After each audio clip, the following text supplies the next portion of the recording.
Bonjour, bonsoir, ravi de vous retrouver, c'est parti pour les ADD, aléas du direct. Bonne soirée, bon jeudi, demandez le programme ce soir les amis. On va parler des internationales de la guitare, c'est le gros événement comme chaque année à l'automne. Évidemment à sa tête, c'est Talat El Singabi de retour sur le plateau pour nous parler du salon, notamment des luthiers qui a lieu au Quorum et les 24 heures des Mantes. Il y a beaucoup de choses. Bonsoir Talat. Bonsoir. Et bienvenue sur le plateau Emmanuel Jobs. Bonsoir Emmanuel. Hello. Ça va bien? Ça va très bien. Un concert à Téhéran? Voilà, un concert exceptionnel parce que ce sera du gospel et j'en fais de moins en moins. Et ben voilà, on va en parler, mais il y a une tournée et il y a un album qui se prépare avec Emmanuel Job. Nous aurons également Marianne Chazelle, présidente du jury Regard Croisé à Nîmes, qui est un festival sur le monde du handicap. C'est en ce moment à la Tria derrière la gare. C'est pendant 2 jours, jeudi, vendredi. L'actrice sera avec nous dans un instant. Appel à la mobilisation samedi dimanche, 26e édition de la Comédie des animaux avec la SPA. Sa porte-parole dans l'agglomération de Montpellier, c'est Annie Benezech. Bonsoir Annie. Bonsoir.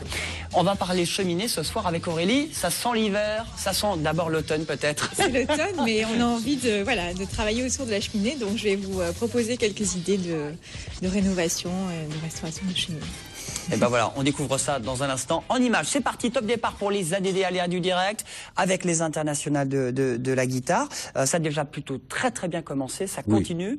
Ça va se terminer avec les Gypsy Kings, le 19 octobre à l'Opéra à Berlioz. Les vrais Gypsy Kings. Les vrais. Attention parce que nous on est des chroniques gypsy, hein, donc sinon c'est très tendu. Moi je parle de Gypsy Kings. Les vrais Gypsy Kings. Les vrais Gypsy Kings, c'est les Reyes et les Bayardo. C'est eux qui ont commencé et ils reviennent jouer à la maison.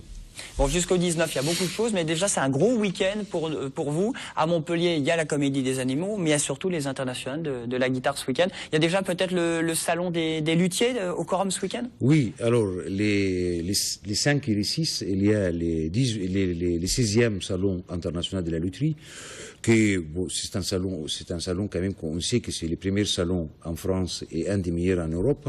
Il y aura 70 exposants, fine fleur des luthiers de la France, de l'Europe et plus des fabricants d'accessoires. D'abord, l'entrée, elle est libre. Et après, il y a des démonstrations, des visites guidées, des séances photos, il y a tout. Après, on présente les étapes avancées des prototypes de bourses que le festival donne aux luthiers de la région.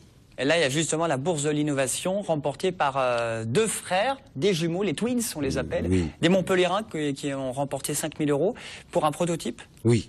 Donc, ils sont en train de... C'est que leur idée, c'est multiplier les micros sur la manche et c'est quelque chose de très technique pour rendre la sonorité homogène et en même temps très forte. C'est Sébastien et Bertrand Bollet que l'on salue, qui sont à l'origine de ce projet. Alors c'est aussi pour le public de voir un peu cet univers, les ateliers, voir la fabrication en coulisses, parce qu'on ne sait pas forcément, tout le monde ne sait pas forcément ce qu'est un luthier. Ce qui passe derrière. Si je me permets, il y a quelque chose de très important, c'est-à-dire qu'il faut savoir que le métier d'art de la lutherie, c'est une fierté française. Bon. Parce que la France, c'est l'une des pays à l'origine de l'évolution énorme de la guitare au 17e, 18e et 19e siècle. 3 siècles où c'est la France qui l'a fait, elle a proposé la guitare. Le relais a été pris par les États-Unis et par un peu l'Espagne dans la guitare flamenca. Et après, la guitare, c'est l'instrument le plus fabriqué, le plus vendu, le plus joué dans le monde. Emmanuel, vous aimez bien, vous, la guitare. Vous connaissiez ce salon des luthiers? Absolument, j'ai jamais eu l'occasion d'y aller pour des raisons de timing, d'agenda, mais déjà je connais bien le festival, je connais bien aussi le grand frère Talat. C'est connu avant que le festival n'existe et il avait déjà cette folie-là de monter un festival de guitare et tout le monde le prenait pour un fou. Il est fou, mais il est plus fou maintenant parce que ça marche bien. Heureusement qu'il y a des fous comme lui qui croient en leur idée et aujourd'hui Montpellier peut s'enorgueillir d'avoir un des plus grands festivals à guitare en Europe et effectivement j'aimerais avoir l'occasion d'aller voir ce salon. Bon, bah, vous irez peut-être parce que c'est ce week-end, c'est gratuit, c'est au Quorum, c'est à Montpellier. C'est donc le Salon des luthiers, tous les métiers de la guitare. Et puis, il y a un gros événement également, partout dans Montpellier, sur les places. Il va faire beau ce week-end, hein, samedi, dimanche, oui, les 24 heures d'Aimantes, Talat. Alors je voudrais me permettre simplement de dire que les attentions à Montpellier seront partagées entre deux grands événements. La comédie des animaux. Sinon, ça va être tendu à Cani. Animaux de mon ami, Madame l'adjoint, le vice-président de l'Aglo et l'adjoint au maire. Ouais. Bon. Et bien sûr, les internationales. Mais les internationales, par leur fibre, je ne voulais pas dire citoyens parce que tout le monde utilise ces termes, mais par leur fibre républicain. Donc, ils désertent un peu les salles Gandhi et les salles tout court, et ils sont dans les rues, dans les quartiers et tout. Donc, il y a les 24 heures d'Aimantes. Les 24 heures, c'est un marathon non-stop des performances insolites dans des lieux insolites à Montpellier. Même la nuit? Même la nuit, 24 heures, non-stop. Ça démarre à quelle heure? À 10h le matin samedi, il finit à 10h le matin les dimanches dans les grands brocantes des bureaux. Et Talat, il y en a certains qui le font vraiment 24 heures? Ah oui. On a des fans, parce que parfois on est obligé de faire le concert deux fois, parce que les lieux, par exemple, on va dans les salles des actes de la faculté de médecine. Il ne peut recevoir que 40 ou 50 personnes. Donc parfois, il y a 100 personnes, donc on fait le concert deux fois, afin de recevoir tout le monde. Et après, il y a on fait au même temps, on anime le Grand Bazar, les vendredis et les samedis, le Grand Bazar de Montpellier, c'est le festival qui l'anime, en partenariat avec la Chambre de commerce et bien entendu la ville de Montpellier. Et après, il y a des événements comme un concert superbe dans le Place Candolle les dimanches. Donc, finalement, à chaque coin de rue, à chaque moment, il y a les internationales, il est en contact avec son public, qui d'ailleurs, c'est grâce à ces publics que les internationales, il est ce qu'il est. Bah, n'hésitez pas, vous avez toutes les infos sur les-ig.com pour toute la programmation qui est très copieuse entre la suite de la programmation. Il y aura Brice Conrad, notamment l'une des têtes d'affiche. Ce sera samedi 20h, place Jean Jaurès, par exemple. Au Café Jo, c'est-à-dire que le Café Joseph, c'est l'autre lieu du festival. C'est une antichambre du festival. Et je salue l'équipe animée par Jean-René Privat qui, eux, ils ont une programmation infernale. Alain Chamfort, Gary Dourdan. On les a tous reçus. Non, mais c'est incroyable. Nicolas Jones. Ça bouge au moins un café qui a le mérite de... Et Michael Jones. Donc c'est un mini-festival dans le festival. Et tout ça, bien sûr, c'est gratuit. C'est-à-dire que c'est pas... on paye quand même sa consommation. Salon des luthiers, les 24 heures d'Aimantes et consommation payante. Quand même, on ne peut pas tout avoir. Faut arrêter. C'est jusqu'au 19 octobre avec TV Suite. C'est un bel événement. Talat, merci, vous restez avec nous. On parlait de saison, il n'y a plus de saison, surtout aujourd'hui, c'était pas terrible. C'est l'occasion d'enchaîner tout de suite avec la chronique d'Aurélie, chronique déco.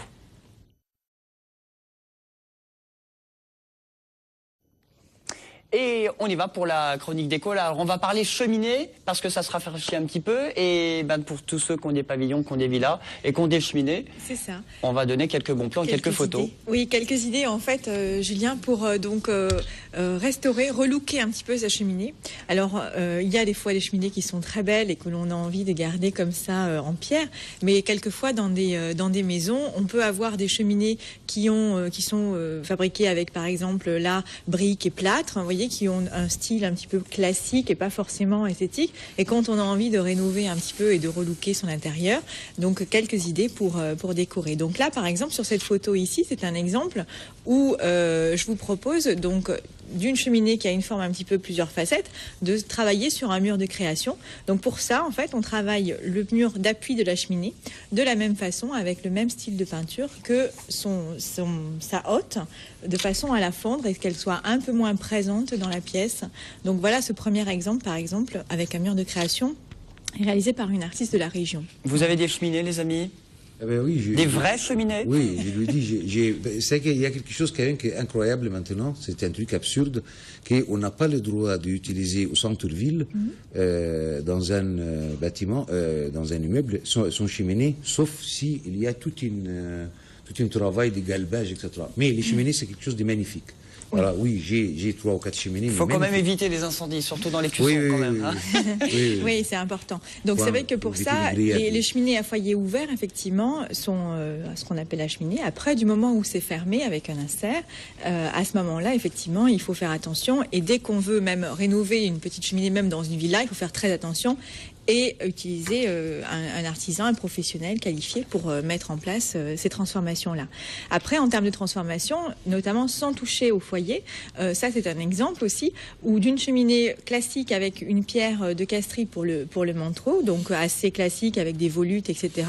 Là, ce que j'ai voulu faire, c'est simplement retravailler donc la hotte à nouveau, en enlevant ce pan coupé que vous avez sur la hotte, en le travaillant droit, en créant une niche avec un système d'éclairage et en travaillant sur, pareil, une peinture avec des rayures qui donne un côté un peu plus contemporain, sans toucher, par contre, le manteau en pierre de Castries, laissé brut comme ça.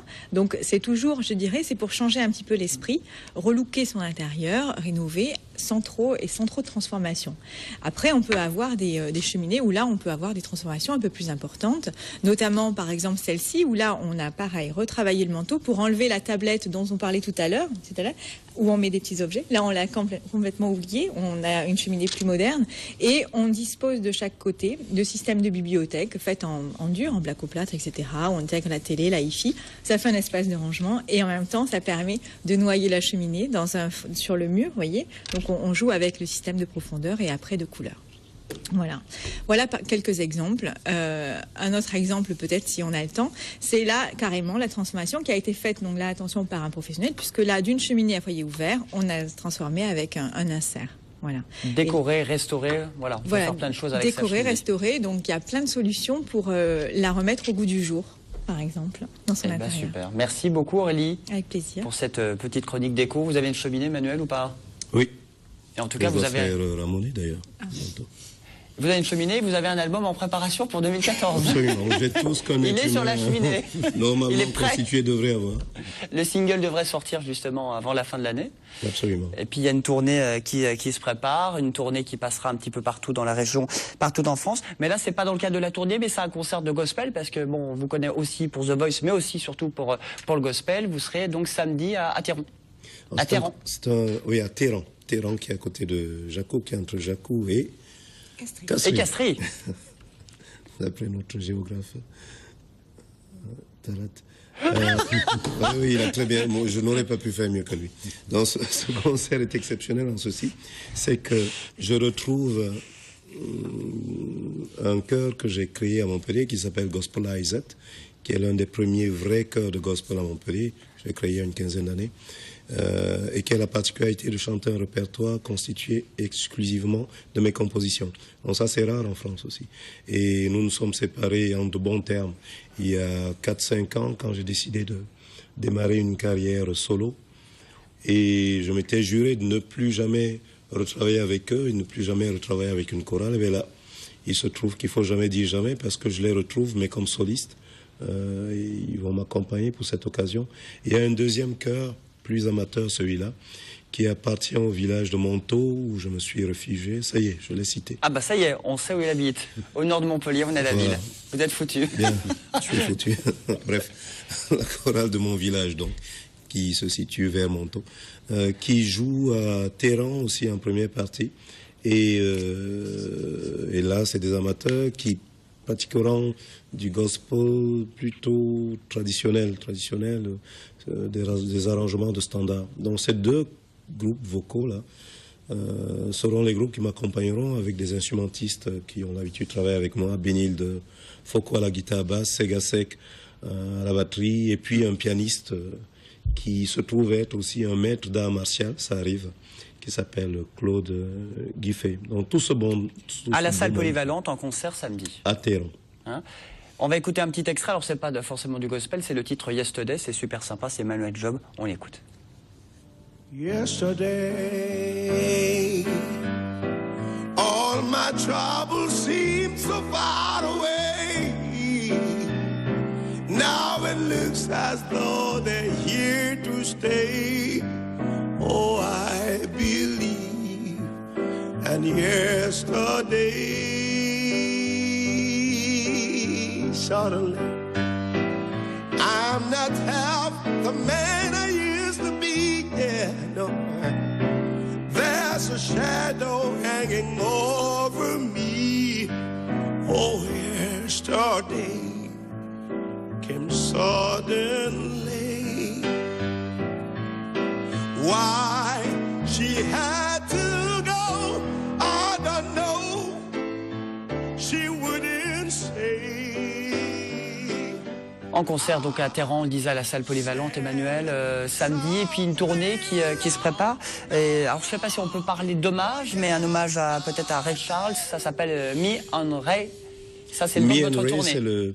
C'est le spectacle que je propose à partir du mois d'octobre pour déjà tester le public et de façon plus large en 2014.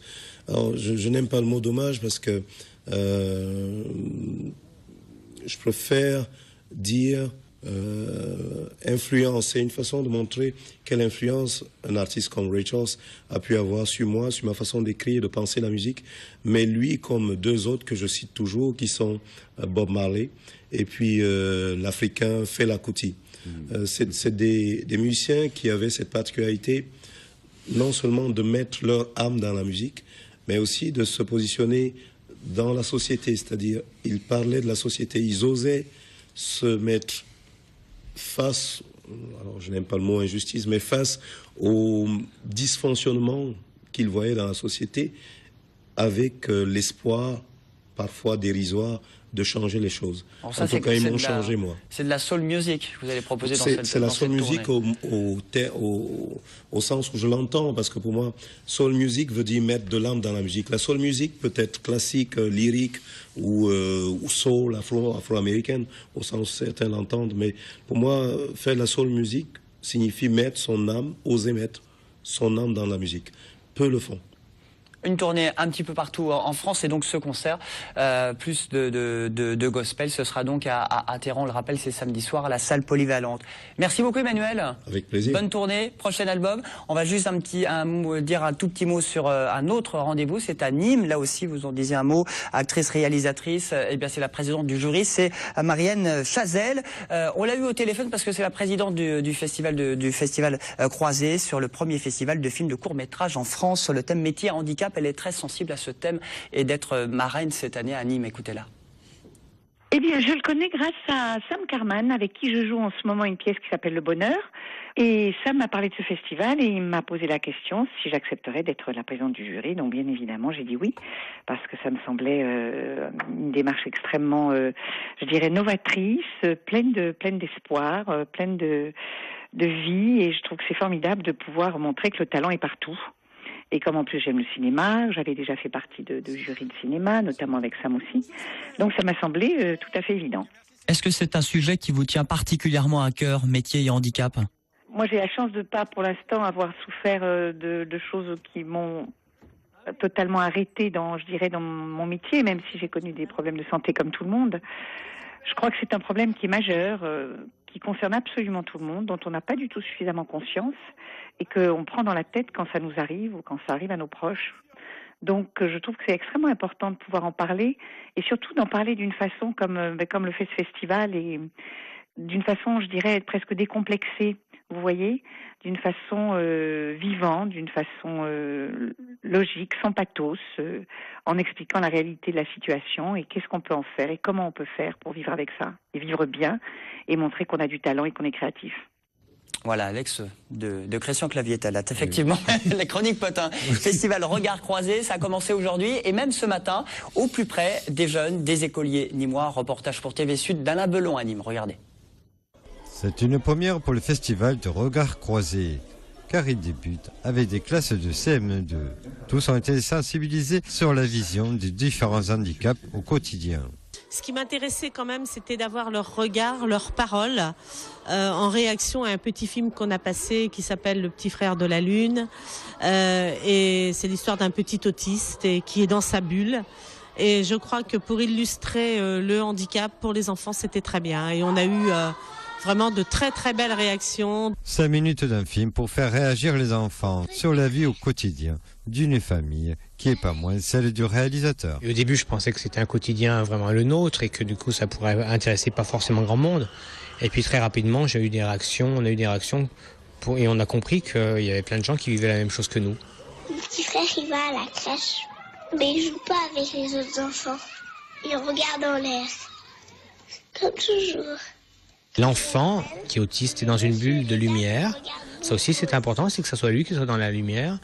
Et sa bulle, elle se rétracte ou au contraire s'agrandit en fonction de ce qu'il y a autour de lui et de ses centres d'intérêt. C'était bien. Il avait un petit peu d'humour. Il était émouvant. Enfin, que tout le monde est différent et donc il faut chacun s'accepter dans le même monde. Pour les organisateurs du festival, cette première est une réussite et sera donc au programme de la prochaine session 2014. Et rendez-vous donc jeudi, vendredi, aujourd'hui, demain pour le festival à Regard Croisé sur le handicap avec Marianne Chazelle. On l'a dit tout à l'heure, c'est à Nîmes, derrière la gare à Latria notamment.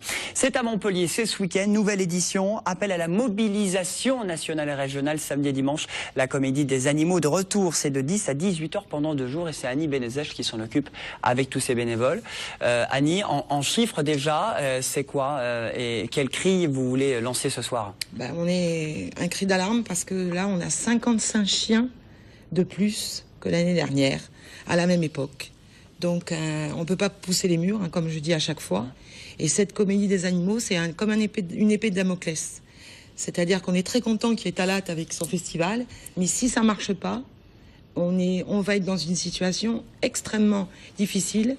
Et malheureusement, si on n'a pas de solution pour ces animaux, on va être obligé vraiment de pratiquer l'euthanasie. C'est pour ça que je suis vraiment très alarmiste sur cette période. C'est la première fois depuis 10 ans qu'on est dans une situation aussi dramatique. D'ailleurs, vous le dites, c'est la crise des adoptions. Tout à fait.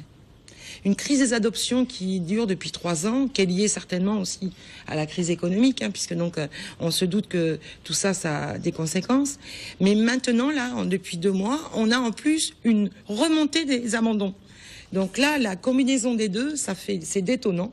Et en chiffres, c'est 53 chiens de trop pour la capacité de ce refuge qui est quand même neuf, mais à qui on ne peut pas pousser les murs. Et là, on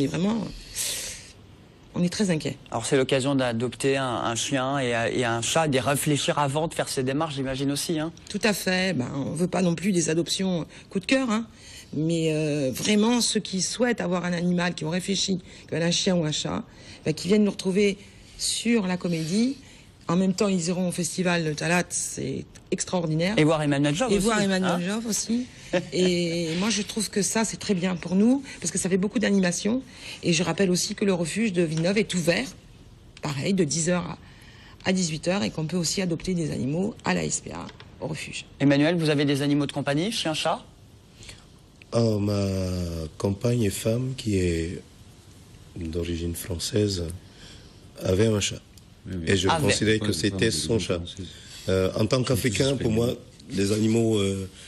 j'ai vécu avec des animaux domestiques, mais ils vivaient hors de la maison. C'est ma façon de vivre. Il faut de l'espace, c'est ça. Quand on est en ville comme à Montpellier, c'est un peu compliqué. C'est en Afrique. Il y a quelque chose qui fait beaucoup de concurrence à l'adoption des animaux. Il y a un site qui s'appelle Adopter un mec. Donc il faut quand même que ces sites disparaissent pour qu'on puisse adopter des animaux. Je pense que je conseille aux femmes de plutôt prendre un animal que... Ah ben oui. Voilà. Ça a l'air tendu. Un mec, c'est c'est sûr. Un mec, c'est beaucoup plus... C'est beaucoup plus... Il y en a qui sont parfaits, mais bon... C'est beaucoup plus féroce. Bon, je reviens au sujet, donc c'est samedi, dimanche, il y a des expos, on pourra acheter évidemment, discuter, je crois qu'il y a des accessoires animaux, il y a des informations sur l'aspect, il y a plein de choses aussi. On peut nous faire des dons pour ceux qui effectivement qui n'en veulent pas ou qui veulent nous aider, puisque donc tout ça, ça coûte très cher. Et je rappelle que la SPA, c'est 1 million d'euros et qu'on nourrit 3200 animaux par an. Donc ça se passe de commentaires quand on sait combien ça coûte. SPA de Villeneuve-les-Maglones, ouverte tout ce week-end, mais également avec tous les bénévoles de l'Hérault de Montpellier pour la comédie des animaux. Samedi, dimanche, 26e édition. Annie, merci. Merci Talat pour les internationales de la guitare et les 24 heures des ventes. Emmanuel Jove, rendez-vous à Téhéran pour ce week-end musical et gospel. Ce sera évidemment salle polyvalente samedi soir. À bientôt Aurélie. Bonne soirée, je vous embrasse. Et à demain sur TV Sud. Merci.